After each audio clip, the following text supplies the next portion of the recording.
Hi, this is Scott and I wanted to do another video really quick, and this one's on the X-H1. I never did my rant on the X-H1 and I kind of want to, because especially after the X-T100 came out with that new selfie screen on it, it just made me think back to the X-H1 and how let down I felt about it. Now, let me be clear. I think the X-H1 is a wonderful camera. I think you did a good job on your IBIS. I have no problem with the body being a little bit bigger. I know some people do, but I think there's several advantages. It looks like definitely got a better hold and that. But here's where I think you've went horribly wrong. We already knew from rumors that the X-T3 was going to have a new sensor and a new processor. Now, I can forgive that you don't put a new sensor in it, but why did you not put in a new processor?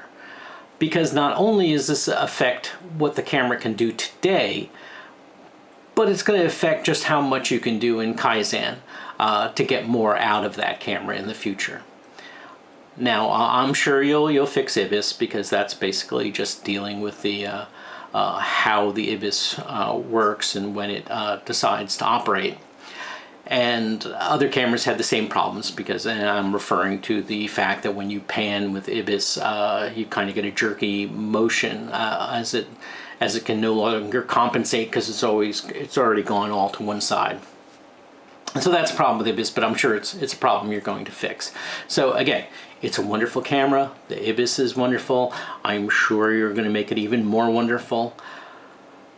But the fact that you didn't put a new processor in, one, a new processor probably could have been more efficient, which meant if you had to stay with the same battery, you might at least have gotten more efficiency out of it.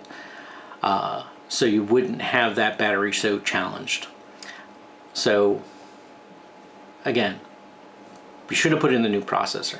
Now you come out with this X-T100 and it has a selfie screen or a blogging screen. It has that swing out screen. Why did you not put that on the X-H1?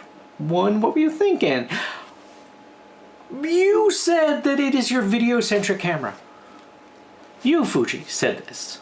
You said there's other reasons for it, but you said it was your video-centric, so why would you not have put that screen on it? You had to know it was in the works, it was in your plans. What, you could have held it off a month? I don't understand that at all.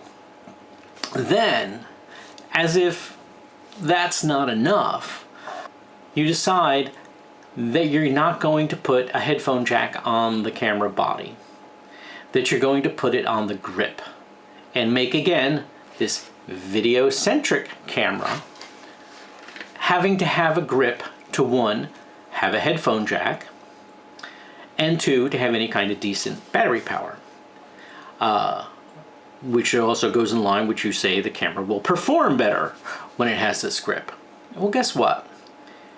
Again, if we go back to that video-centric camera, how often do you turn your video-centric camera sideways? Now, I'm not saying don't make the grip.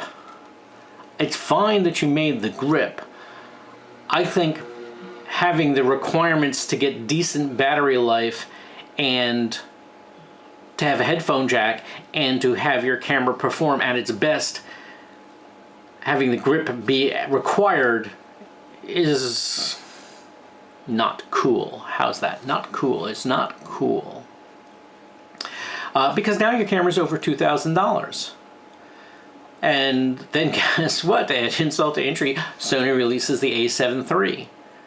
And yeah, they got a headphone jack. They got a killer battery.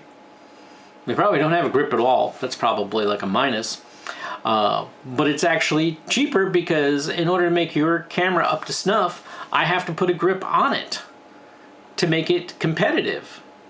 Because I don't care that the Sony has a full frame and you have an APS-C. There's arguments to those either way. Sony's IBIS probably will never get as good as your IBIS can get because of full frame. So there are advantages to APS-C. But why did you not wait? If you had waited, put in a new sensor, or at minimum, a new processor, came out with a new battery, put that selfie screen on it, you would have had a killer camera. I would have bought one, as well as a bunch of other people. You probably would not have been able to keep them on the shelves. You made a bad decision. Now, again, that's one reason for me to be a little aggravated with you. But here's the thing that really worries me. Because you don't come out with a camera every year like Sony does. So if you make a big blunder, because I actually do consider this a blunder on your part, it's not going to get fixed for probably 2 years.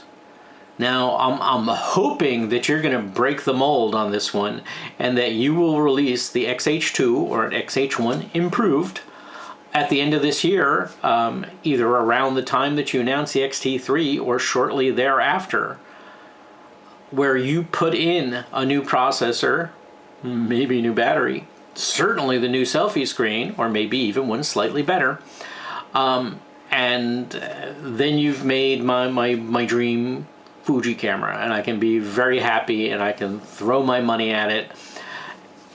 But I'm afraid you're not going to do it. It's going to be 2 years before I see the camera that should have been. And you know, in 2 years may be too late. So please, here's my little love-hate mail. Love you, Fuji. Hate the X-H1 as it is.